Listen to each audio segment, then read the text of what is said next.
Have you ever heard a speaker say something like, today I'd like to share with you 3 ideas that I've learned over the... You ever hear that? Or you heard them say something like, today I'm here to give you some ideas. Well, guess what? Nobody cares why you're here. Nobody cares what you'd like to do.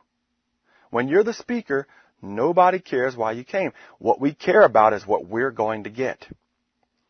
Therefore, whenever you find yourself saying something like, today I'd like to share with you, say instead, no, today you're going to pick up. In the next 45 minutes, you're going to receive. You're going to walk out of here with, you is the most important word in speaking. Write this down. It's never about what I give. It's always about what you get. You being the audience, of course. And that's why you is the most important word in speaking. When people ask me, Craig, is you the most important word in speaking? I always say, yes, you is. See, we have to understand that our audiences have a built-in so what monitor that constantly seeks the answer to the question, what's in it for me? And you can't wait until the end of your story or speech to answer this question. It's important to do what I call you-focused check-ins throughout your entire speech. For example, listen to this quick segment of one of my stories and listen for the you-focused check-ins. Now, raise your hand if you feel like sometimes reality hurts. Now, be honest. Have you ever stepped on a scale?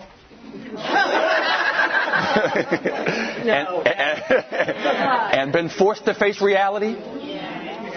Now, I know what you're thinking. You're probably looking at me like, Craig, what do you know about stepping on a scale? I mean, look at you. You're obviously built like a Greek statue.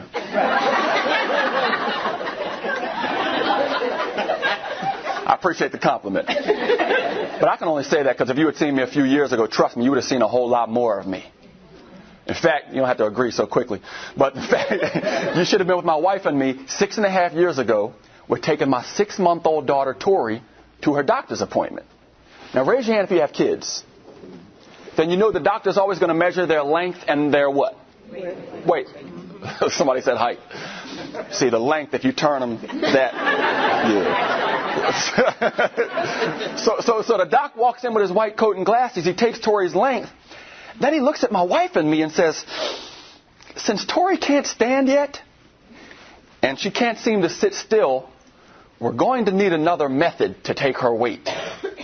How about this? Why doesn't one of you step out into the hallway and step on the scale with her, and then step on the scale without Tori? We'll take the difference as her weight. Now, I don't know if you've ever been around somebody who just recently gave birth. But my wife was looking at us like, oh, that's a wonderful idea for Craig to do. I said, no problem. I know what I weigh. I jumped up on that scale. I said, give me my daughter. I took my daughter, stripped her down to her diapers, feeling good, holding my 6-month-old daughter in my arms. I looked down at that scale. I looked back at my wife. I looked back at that scale. I said, good grief. This is a fat baby.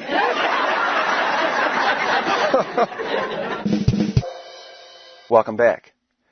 Did you catch the you-focused pieces? Let's list some of them. You'll see that even though the story is about me, almost every sentence brings my audience in with the you-focused pieces. Let's list them. First, raise your hand if you feel sometimes reality hurts. That gets them thinking about them, right? Be honest. Have you ever stepped on a scale? That's a you-focused question. You're looking at me saying you're built like a Greek statue. Again, I'm talking about them. If you had seen me years ago, you would have seen a whole lot more of me. You. You should have been with my wife and me 6.5 years ago. Raise your hand if you have kids. Then you know the doctor is always going to measure their length and weight. You know, when I get to this point, I can see my audience members nodding their heads in agreement, and that's a great sign. And I also said, now, I don't know if you've ever been around somebody who just recently gave birth. Again, all of these are sentences that invite my audience into my story and keep them engaged. So here's the key for doing you-focused check-ins. Search for similarities. Always ask, what do I have in common with the people in this specific audience? Now, in that audience, I knew they might have had kids. So I asked, raise your hand if you have kids. I knew that they might have been around somebody who gave birth. So I said, now, I don't know if you've ever been around somebody who just recently gave birth, but So you see how that works? Find whatever you feel you might have in common with them and do a you-focused check-in about it. And this not only keeps your audience wrapped up in your story, but it also reminds them that the story and the message is inevitably about them. So remember this, it's never about what I give, it's always about what you get. You is the most important word in speaking. Yes, you is. Yes.